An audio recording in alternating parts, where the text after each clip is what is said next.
잠시 기도하겠습니다. 하나님 아버지, 이 시간 수천 년 전에 일어났던 작은 한 사건을 저희들이 펴니다. 이 사건이 성경에 기록되어 있는데 하나님께서 오늘을 사는 우리에게 꼭 필요하기 때문에 이 말씀을 성경에 기록한 줄로 믿습니다. 나에게 주신 하나님의 말씀으로 다가올 수 있도록 하나님 이 시간 은혜를 베풀어 주시옵소서. 예수님 이름으로 기도합니다. 아멘. 성경을 읽다 보면은요, 이해가 안 되는 부분이 참 많아요. 몰라서 이해가 안 되는 건 괜찮은데 내가 상식적으로 이걸 생각해 봤을 때 이건 아니다, 이럴 수는 없다 하는 부분이 자주 나온다는 것입니다. 그런데 만약에 여러분들이 그런 말씀이 이해가 안 되는, 납득할 수 없는 부분이 나오면은 그냥 덮어두지 마시기 바랍니다. 왜냐하면은 자꾸 그냥 덮어두고 신앙생활 하면은 자꾸 성경이 믿어지지가 않아요. 그래서 가능한 한 목사님들께도 여쭤보시고 그래서 그 문제를 해결할 수 있으면 해결하고 넘어가는 게 좋다, 그런 생각을 하게 됩니다. 오늘 우리가 읽은 이 본문이 그런 본문 중에 하나입니다. 저는 성지순례를 한 번도 안 가봤지만은요, 이스라엘을 여행하는 여행객들이 예루살렘을 방문할 때 방문하는 그런 코스가 있습니다. 지중해 연안에 있는 항구 도시 텔아비브라고 있어요. 이 텔아비브는 이스라엘에서 가장 큰 도시예요. 바로 그 옆에 벤구리온이라는 국제공항이 있어가지고 텔아비브로 비행기가 도착합니다.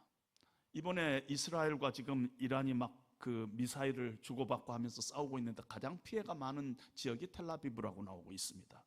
가장 큰 도시니까요.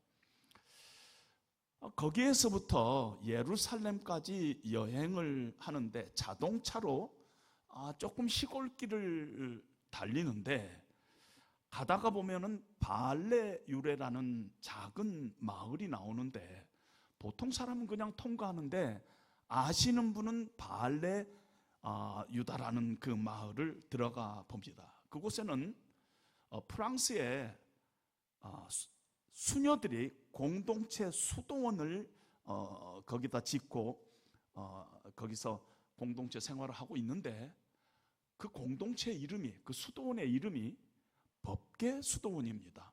좀 이상하죠? 이름이 법계 수도원이라. 그리고 아시는 분은 그 법계 수도원의 잔디밭에 앉아가지고 샌드위치를 서로 먹으면서 성경을 펴서 성경을 이렇게 읽는데 거의 대부분이 오늘 우리가 편 사무엘하 6장을 펴고 읽는다고 합니다.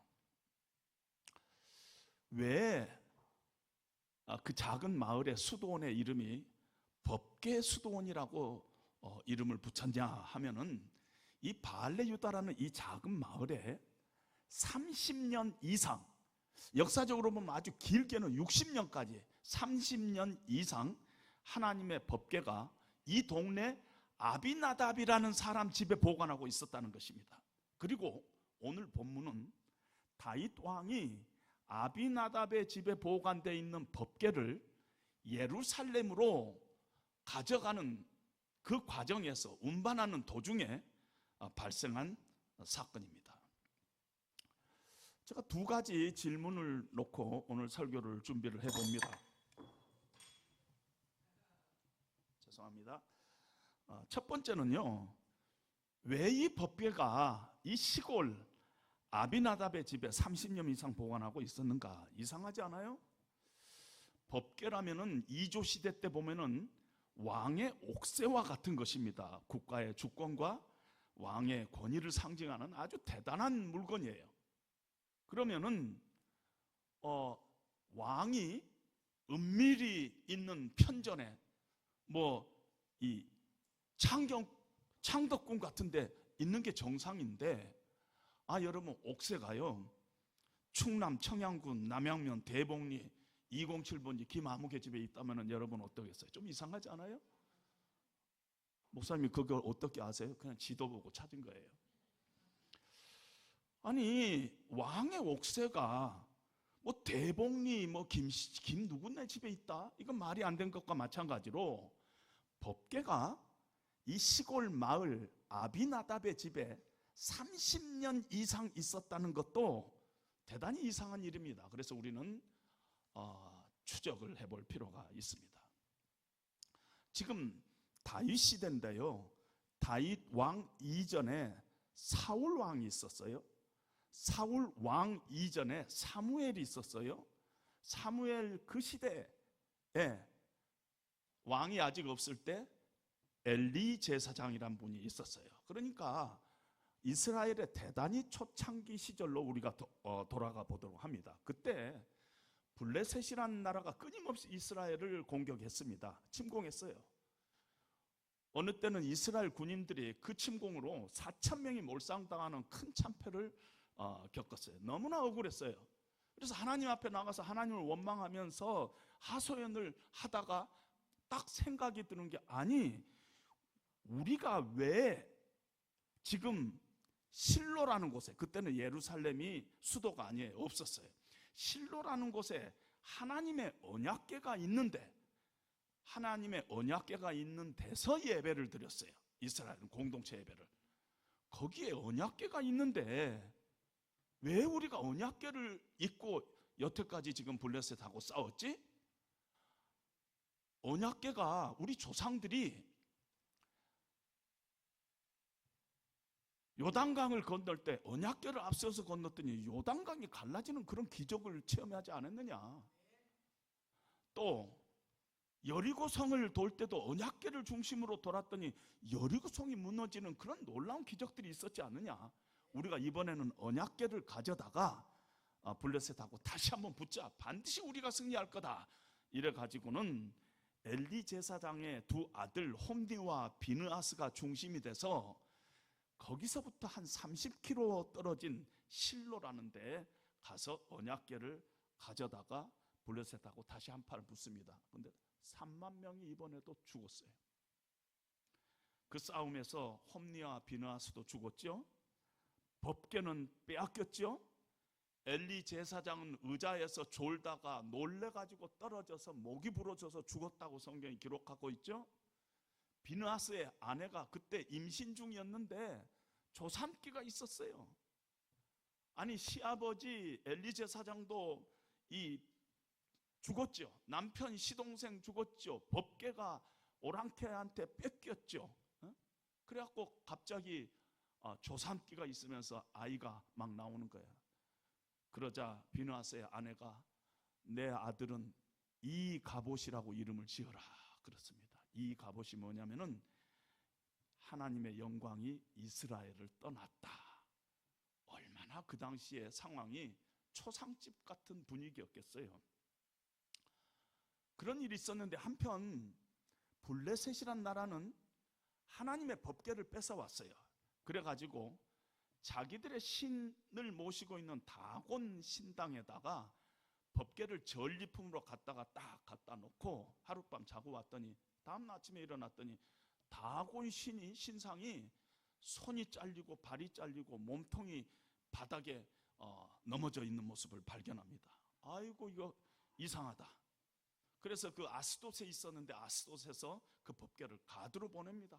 막 가드에서도 막 문제가 생겨가지고 다시 에글론이라고 하는 데로 보냅니다. 법궤가 블레셋에 7개월 동안 있었는데 계속 전염병이 생기고 재앙이 7개월 동안 생겨가지고는 이 법궤가 우리한테 유익을 갖다 줄 줄 알았는데 이게 막 재앙이 생겨갖고 골칫덩어리거든요. 그래서 생각해낸 거면, 야, 이거 다시 이스라엘로 돌려보내자. 그래가지고 수레를 하나 지어가지고 소를 탁 앞세워가지고 그 지역에서 가장 가까운 이스라엘 땅 베세메스라는 데로 보냅니다.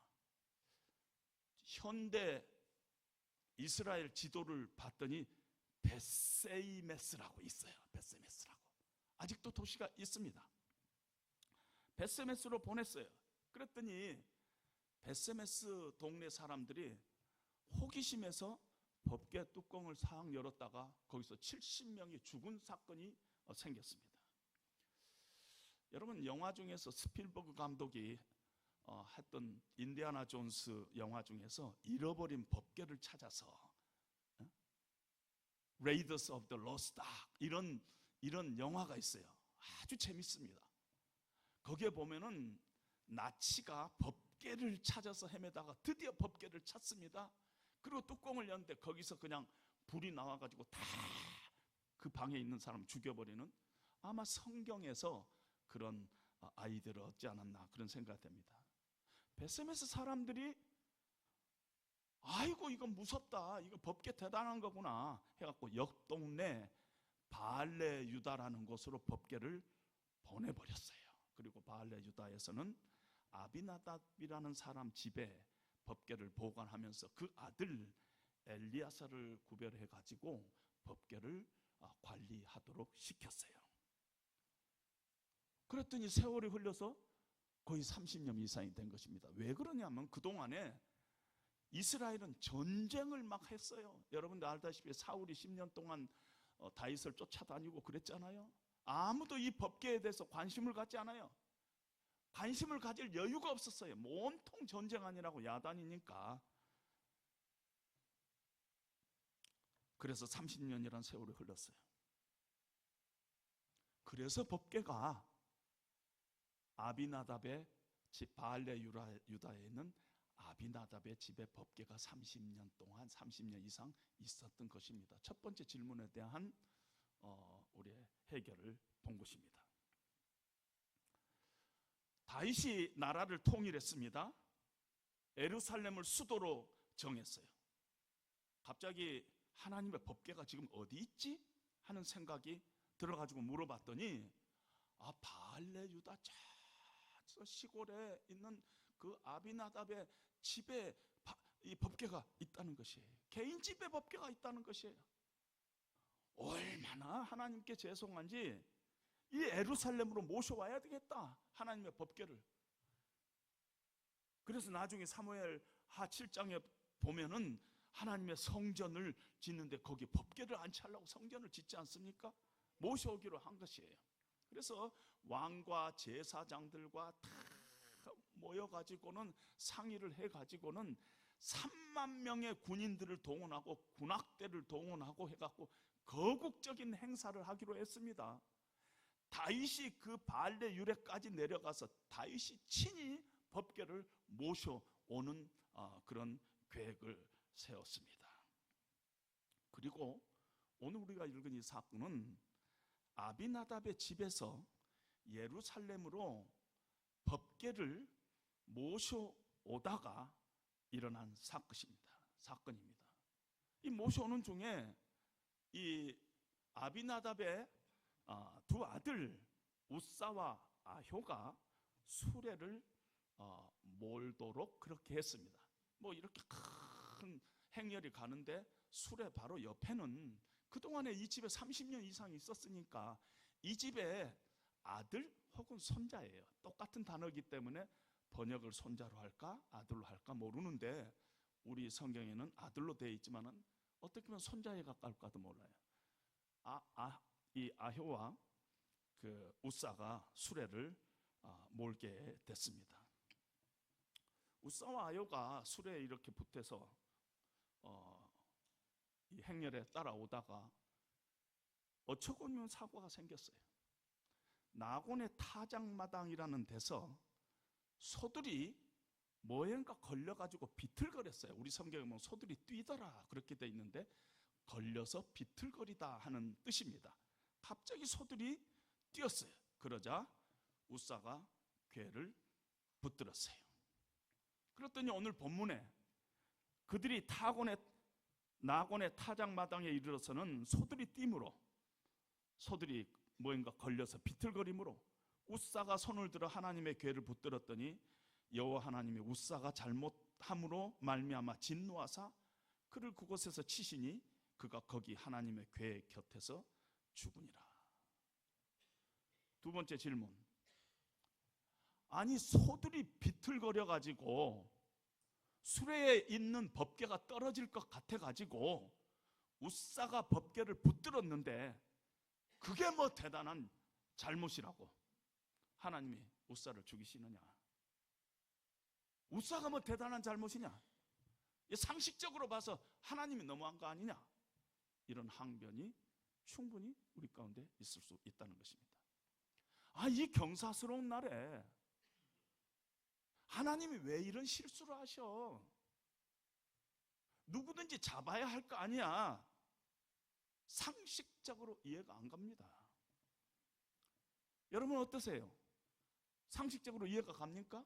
여러분 안 가죠, 상식적으로. 아니 누구든지 법궤가 떨어지려고 그러면 가서 딱 잡는 게 상식적이지, 하나님이 그걸 죽이는 게 상식적이에요? 다윗도 이해가 안 갔어요. 막 화가 났어요. 하나님이 원망스러웠어요. 두렵기도 했어요. 야, 하나님 잘못하다가는 이건 나도 죽게 생겼구나. 아니 어쩌다가 잡았는데 그렇게 죽이면은 누군들 죽을 수밖에 없지 않냐, 잘못하다가는. 그래서 법궤 운반 프로젝트를 중지를 하고 철수를 해버립니다. 아마 대단히 화가 난 것 같아요. 하나님 앞에 단단히 섭섭했어요. 그렇죠? 그러니까 이 거국적인 행사를 중단하고 돌아갔습니다. 다윗이 그날에 여호와를 두려워하여 이르되 여호와의 궤가 어찌 내게로 오리오 하고 다윗이 여호와의 궤를 옮겨 다윗성 자기에게로 메어 가기를 즐겨하지 아니하고 가드 사람, 갓지파에 속하는 가드 사람 오벳 에돔의 집으로 메어 간지라. 아니다, 지금 예루살렘으로 오지 마라. 가드 사람 오벳 에돔의 집에 그냥 돌아, 이러고 간 것입니다. 왜 하나님이 이렇게 하셨을까? 수세기 동안 학자들이 이걸 연구를 했어요. 제가 이 설교를 준비하면서 파일을 보니까 25년 전에 제가 저희 교회 목사님에게 무엇을 이 부분을 연구하면서 뭘 요청한 것이 있더군요. 여러분 성경의 80%가 이 얘기예요. 이 얘기인데 이 얘기만 있지 하나님의 뜻이 분명히 나타나지 않아요. 그래서 이 얘기는 글 중간을 읽어야 돼. Between the line이라고 그러는데 이 사이에 하나님이 무슨 의도로 이랬을까 하는 것을 찾아야 돼요. 그런데 없어요. 하나님께서 이 얘기는 우리에게 주시고 해석은 우리 보고 하라고 그래요. 근데 너가 함부로 적당히 하지 말고 아주 건강한 상상력을 동원해 가지고 성경에 틀리지 않게 이 부분을 해석하라 하면서 우리에게 그 해석을 할 수 있도록 했습니다. 저도 이 본문을 신학교 들어갈 때부터 관심을 가졌어요. 이건 너무하다. 이런 이상한 말씀이 성경에 있나 하고 그때부터 관심을 가졌습니다. 가장 안전한 해석은 뭐냐면요, 하나님께서 왜 웃사를 주셨는가 성경에서 찾아보는 거예요. 두 가지가 있어요. 하나는 민수기에 보면은 법궤는 어떻게 운반하라고 되어 있냐면은 뇌귀통에 고리가 달려 있어요. 그리고 그 고리에 장대를 끼워 가지고 레이지파 중에서 고핫 자손이 매게끔 하나님께서 규례를 정했어요. 근데 지금 어떻게 매었어요? 수레에다 싣고 법궤를 갖고 있으니까 야, 이건 하나님의 법도를 어긴 것이다. 블레셋 세상 사람들의 방법으로 옮기지 말라.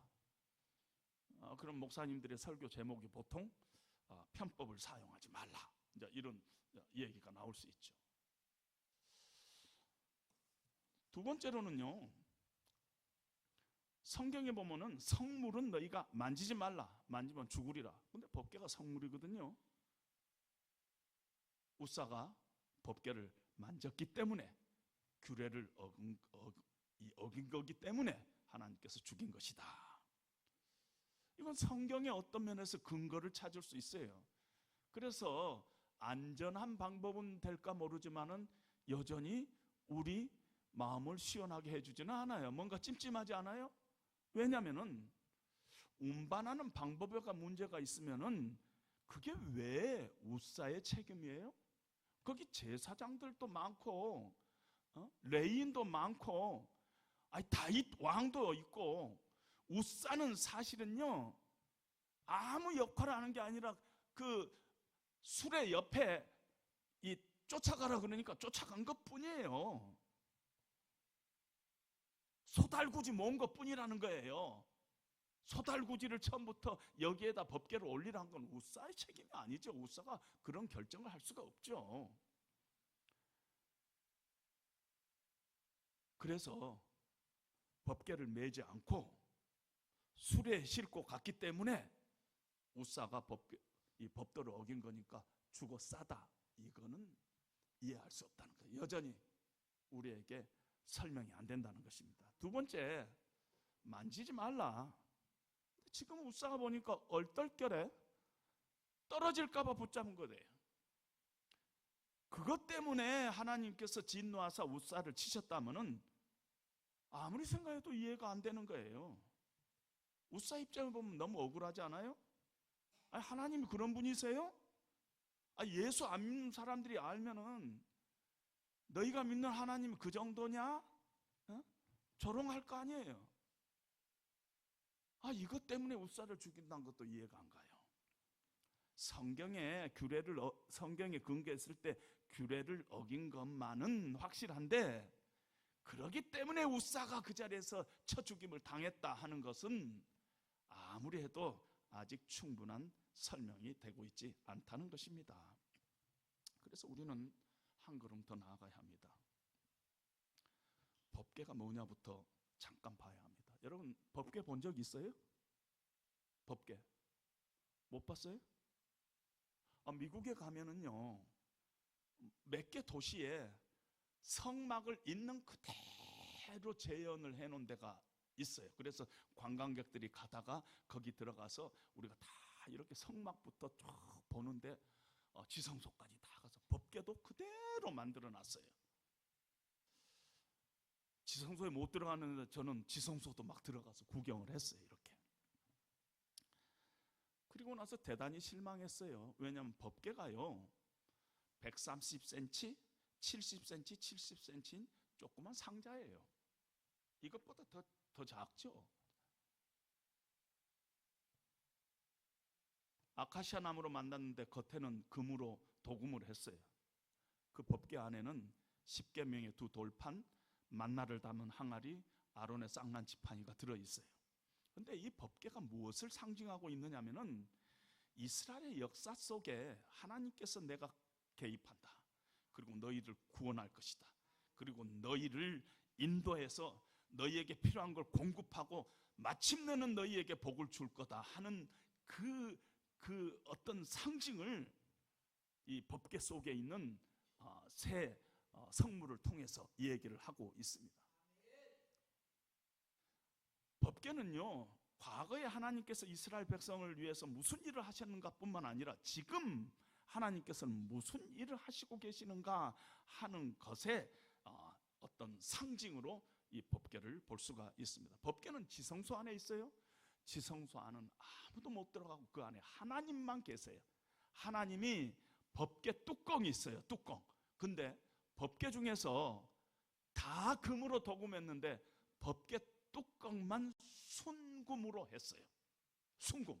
그리고 이 법궤 뚜껑을 속죄소라는 이름이 붙여 있어요. 속죄소. 그리고 하나님께서는 이 법궤 뚜껑 위에서 내가 너희를 만나리라 했어요. 여기서 만나겠다는 거야. 하나님께서 이스라엘 백성을 내가 여기서 너희를 만나리라 그랬는데 이 뚜껑이 어떤 거냐면요 밖에서 이 숫소 양들을 잡아가지고 큰 양푼에다 피를 받아와가지고 이 법궤 뚜껑에다가 확 갖다 붓고 확 갖다 붓고 그런데요, 법궤 뚜껑이 금으로 만들었지만은 대단히 피범벅이 돼 있는 그곳에서 내가 너희를 만나리라. 이 법궤가 대단한 것입니다. 법궤는 하나님을 상징하기도 하고 하나님의 임재, 하나님의 능력, 우리가 하나님을 만날 수 있는 그 지성소, 거기 안에 있는 그 아주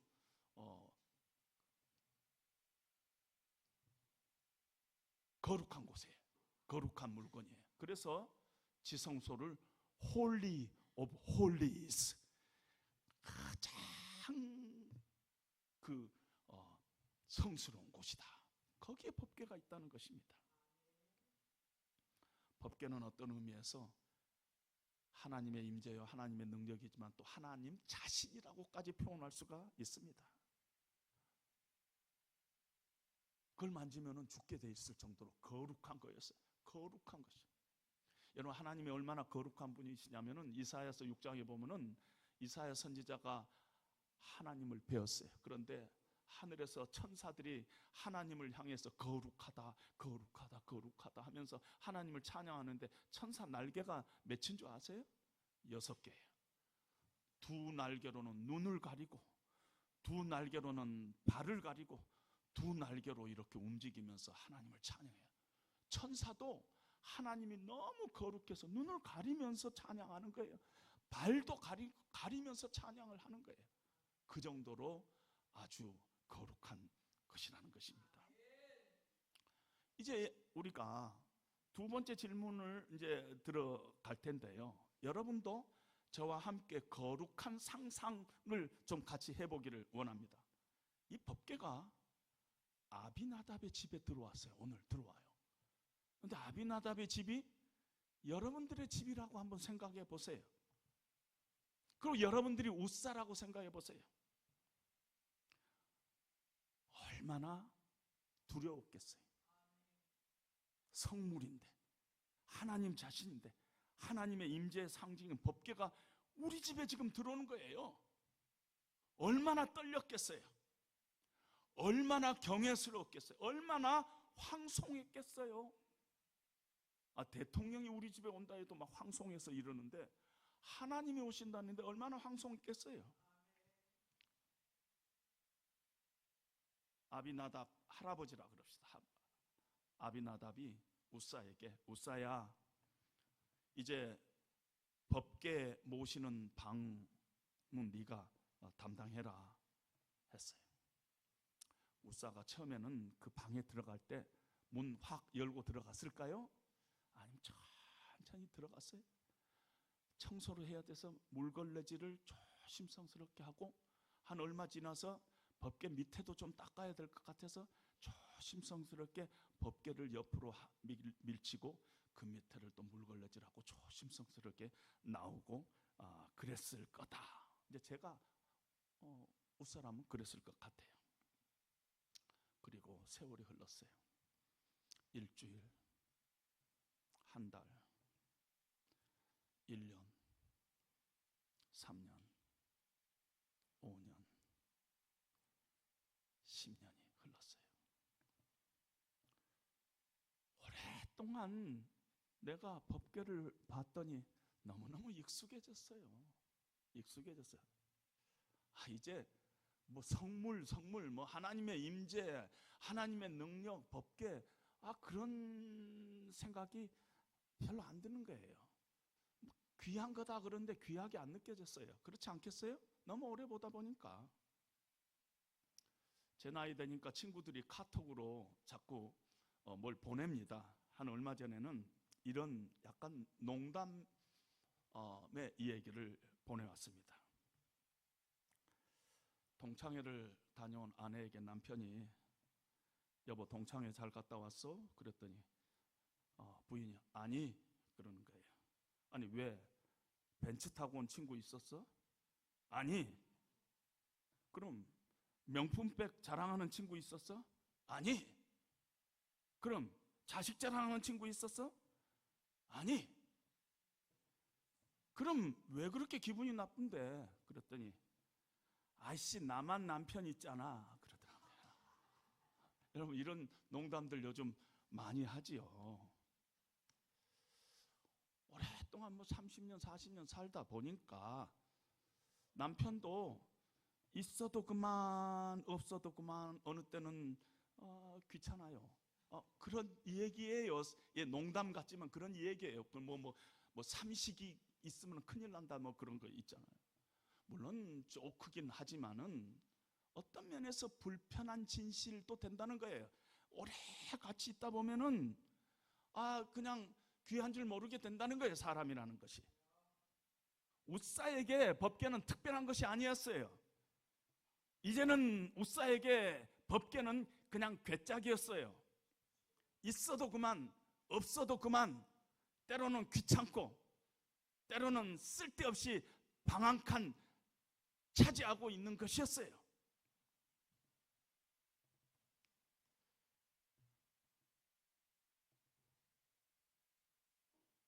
이제 웃사에게는 법궤는요 내 소유나 마찬가지였어요. 내 관리하에 있는 것이었어요. 물건이었어요. 하나님께서 왜 웃사를 죽이셨냐 하면은 웃사가 법궤가 땅에 떨어질 것 같아서 엉겹결에 붙잡아서 그것 때문에 웃사를 치신 게 아니에요. 왜 그러면은 웃사를 하나님께서 치셨냐? 웃사가 하나님 앞에서 까불었어요. 건방 떨었어요. 익숙함에서 오는 그 방자함 때문에 웃사는 죽은 것이다. 너무 자주 보다 보니까 법궤가 아무것도 아니에요. 내가 관리하고 있는 괴짝이에요. 법궤 주인은 나예요. 내 관할 아래 있어요. 내 통솔 아래 있어요. 웃사가 지금 법궤 하나님을 대하는 태도에 엄청난 문제가 있던 것이에요.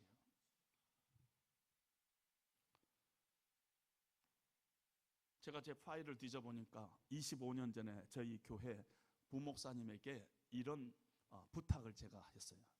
목사님, 구약에서 단어 연구를 하나 하시는데 아하치라는 단어를 한번 연구했어요. 이게 웃사가 법궤를 붙들었다는 단어인데 아하치라는 단어를 제가 웃사 얘기는 안 하고 아하치라는 단어를 연구를 해서 저에게 좀 주세요. 그랬더니 한나절 이렇게 연구를 하시고 이만한 몇 페이지를 저에게 주셨어요. 그게 제 파일 속에 아직도 있더군요. 25년 전의 것이. 거기에 뭐라고 되어 있냐면은 아하치는 거칠게 함부로 다루다 하는 그런 뉘앙스가 있습니다. 내 것이다, 내 소유다, 그러니 내가 붙잡고 내가 움켜진다 라는 좀 부정적인 뉘앙스가 꽤 많이 있는 그런 단어군요. 아하치가 엉겹결에 딱 붙잡는 것이 아니라 그 마음 깊은 곳에 이미 이 법궤에 대한 자기의 소유권을, 그리고 이건 내가 그동안에 관리한 거야, 내 컨트롤 하에 있어, 이런 그 마음가짐이 그 안에 있었다는 것입니다. 겉으로 보기에는 엉겹결에 법궤를 붙잡는 것 같지만은 하나님께서는 웃사의 그 속을 들여다보셨다고 생각합니다. 웃사는요 갑자기 죽은 사고사가 아니에요. 이미 오래전부터 서서히 그 심령이 죽어가고 있었던 것이에요. 죽어가고 있었던 것이에요.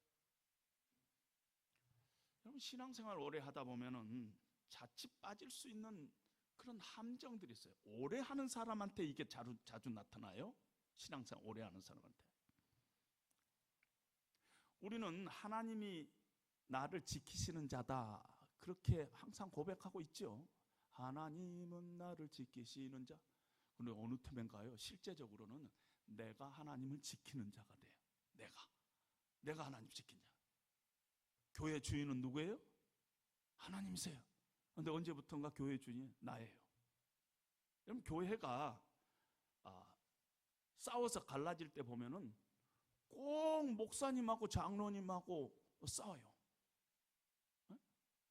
장로교회 주인은 누굽니까? 장로들 아닙니까? 목사가 교회 대표 아닙니까? 목사 아닙니까? 그러고 싸우는 경우를 저는 무수히 많이 봤습니다. 그럼 평신도들은 뭐라고? 공동의회가 최고 주인 아닙니까? 공동의회, 평신교회라는 거예요.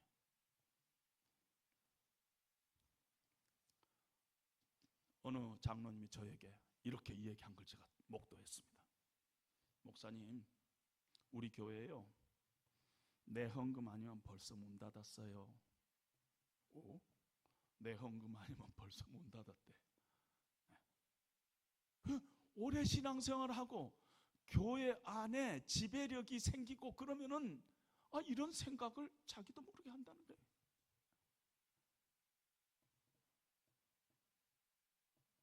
하나님도 까불면 나한테 죽어, 이런 소리도 하고.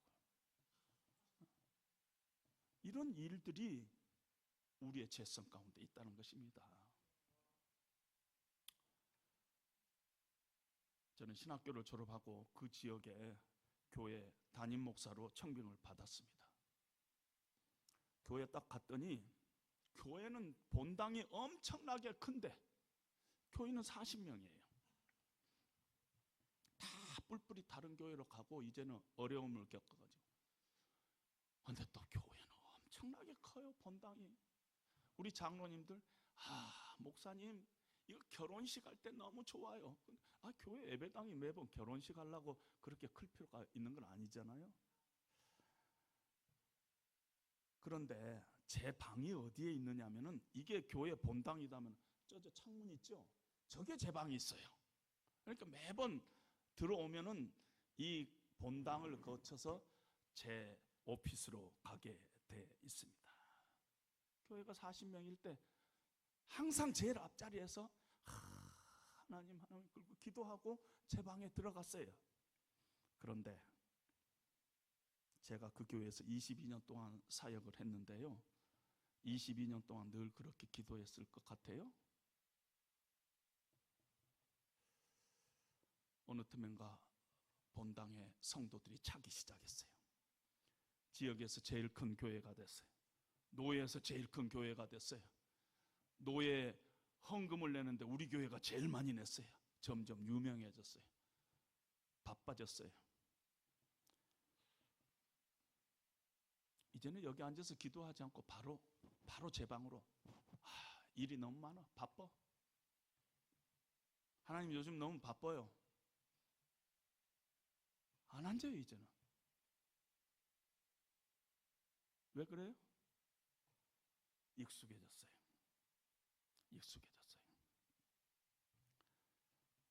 우사는 바로 우리들입니다. 우사의 사건을 통해서 하나님께서 우리에게 뭘 경고하냐면요, 신앙생활 오래 할수록, 익숙해질수록, 교회 일이 이러면은 이렇게 되고 저러면 저렇게 하면 되겠네, 이렇게 감이 잡힐 때 조심하라는 거예요. 조심하라는 거예요. 남들에게 이제 신앙생활을 조언하고 교회 일을 결정하는 자리에 있을 때 조심하라는 거예요. 하나님을 향한 경외심, 그리고 은혜, 그 감사 대신에 나에게 일만 남으면은 그때 조심하라는 거예요. 조심하라.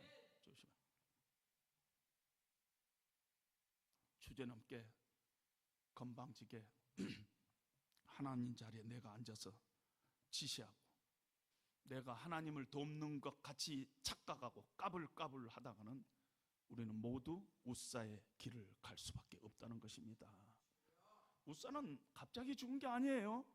이미 오래전부터 그 영혼이 그렇게 죽어갔어요. 이미 어떤 면에서 죽은 목숨이나 마찬가지였어요. 여러분, 이 예배 대단히 중요하죠. 왜냐하면 이 예배를 통해서 하나님을 만나고, 이 장소가 대단히 중요한 장소입니다. 이 시간에 내 심령이 뒤집어지는 역사가 일어날 수 있는 아주 고귀한 그 시간이요, 장소인데 아주 위험한 곳이에요. 만약에 하나님을 내가 예배하는 대신에 하나님을 내 옆에 앉혀놓고 내가 하나님을 관리하는 사람 같은 태도로 우리가 예배를 드리고 있다면 교회는 아주 위험한 곳이라는 것이죠. 아주 위험한 곳이에요. 샬던 베노켄이라는 사람이 엄격한 자비라는 책을 썼는데 거기에 이런 말이 있습니다. 기독교를 위한 최고의 논증은 기독교인들이다. 그들의 기쁨, 그들의 감사, 그들의 소망, 그들의 확신이다. 그러나 반대하는 최고의 논증도 역시 기독교인들이다. 기독교인들이 감사하지 않을 때, 기독교인들이 탐욕적일 때 기독교는 1000번씩 죽는다. 이런 말을 썼어요. 여러분, 기독교가 딴 게 아니라 우리들이라는 것이에요. 우리들.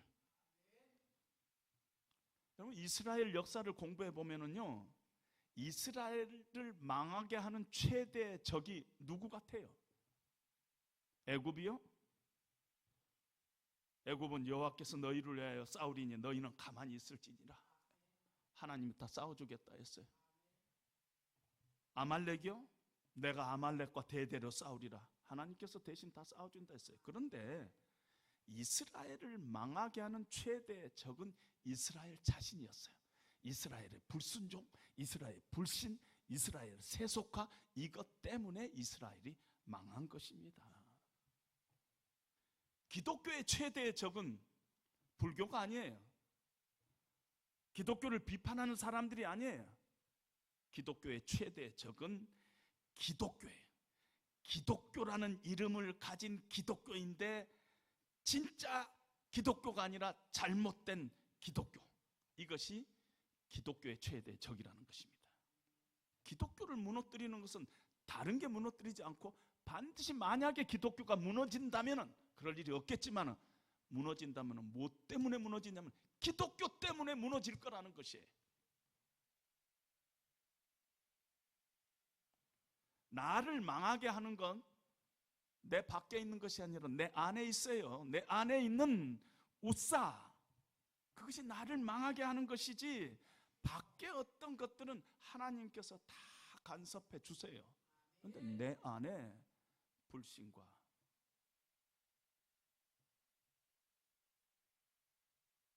불신앙적인 것, 이런 것들이 결국 나를 망하게 한다는 것입니다. 우사가 법궤 곁에서 죽임을 당한 후에 법궤는 석 달 동안 가드 사람 오벳 에돔의 집에 맡겨졌는데 하나님께서 그에게 복을 주셨어요. 30년 동안 아비나답의 집에 보관했는데 그 법궤 때문에 우사가 죽었어요. 그런데 오벳 에돔의 집에는 3달 동안 있었는데 법궤 때문에 복을 받은 것입니다. 3달 후에 다윗이 법궤를 다시 옮겨오는데 법도대로 옮겨오면서 기쁨으로 옮겨옵니다. 왕 옷을 입고 정장을 하고 온 것이 아니라 배 에옷을 입고 6걸음 뛰고 하나님 앞에 예배드리고 은혜에 감격해서 법궤를 다윗성으로 옮깁니다. 우사는 법궤 옆에서 죽었고 다윗은 법궤 옆에서 춤을 췄어요. 법궤 때문에 죽을 수도 있고 법궤 때문에 춤을 출 수도 있어요. 우사처럼 우리는 예배에 참석할 수 있지만은 진짜 예배에 하지 않을 수 있다는 것이에요. 하나님을 예배하지 않을 수 있어요. 우사처럼 우리의 영혼이 죽어갈 수 있다는 것을 늘 잊지 말고 기억하시기 바랍니다. 제가 한국에 와가지고 서울의 어느 큰 교회에서 부흥회 하는데 마지막 날 마지막 장면을 우연히 보게 됐습니다. 그 목사님이 미국에서 유명한 첸 목사님이란 분이신데 눈물이 글썽글썽 해가지고 사흘 동안 부흥회 끝에 마지막 한국교회 부탁합니다 하면서 얘기를 하는데 저에게는 너무나 충격이었어요. 한국교회 제발 아무것도 하지 말고 하나님만 좀 사랑하세요. 이게 마지막 부탁이에요. 하나님만 좀 사랑하래요.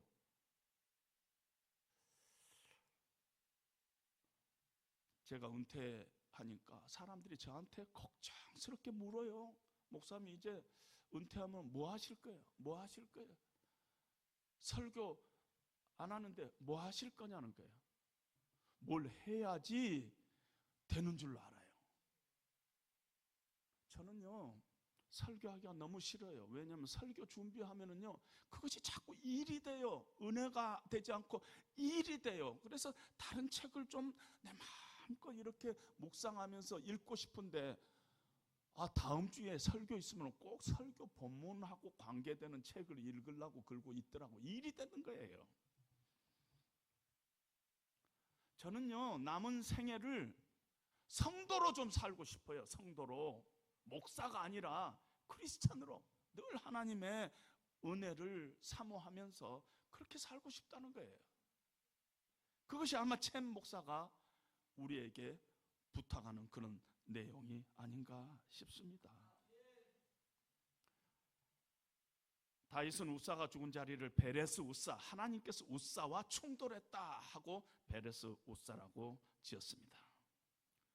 우리도 매일매일 우리 안에 우사가 있다는 것을 고백하고 내가 먼저 우사와 충돌해야 돼요. 그렇지 않으면 하나님께서 나와 충돌할 수도 있다는 거예요. 내 안에 우사를 데리고 늘 하나님 앞으로 나가야 됩니다. 그래서 내가 우사와 충돌해야 돼요. 하나님 크신 분이에요. 어미로우신 분이에요. 두려우신 분이에요. 그럼에도 불구하고 하나님은 하나뿐이 없는 아들이라도 우리를 위해서 내어주신 하나님은 사랑의 하나님이신 것입니다. 사랑하시되 우리를 끝까지 사랑하신 분이에요. 저는 찬송가 중에서 563장 중에 3절 가사를 참 좋아합니다. 내가 연약할수록 더욱 귀히 여기사 높은 보좌 위에서 낮은 나를 보시네. 날 사랑하심, 날 사랑하심, 날 사랑하심. 성경에 써있네. 내가 연약할수록 더욱 귀히 여겨요. 높은 보좌에서 낮은 나를 보십니다.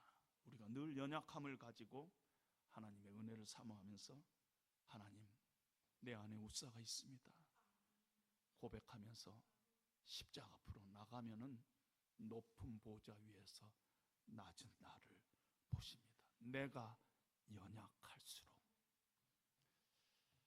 그리고 우리에게 은혜를 베푸시고 우리를 새롭게 하시고 우리를 다시 세우시는 분이 우리 하나님이신 것입니다. 그런 은혜가 저와 여러분들에게 늘 함께 하시기를 주님의 이름으로 부탁드립니다. 하나님 아버지 감사합니다. 내 안에 우사가 있는 것을 이 시간에 다시 한번 고백합니다. 남은 인생 늘 하나님 앞에 연약함 가지고 십자가 앞에서 살아가고 내가 먼저 우사와 충돌하며 하나님, 내 안에 우사가 있습니다 고백하면서 나가는 저희들에게 은혜를 베풀어 주시옵소서. 예수님 이름으로 기도합니다. 아멘.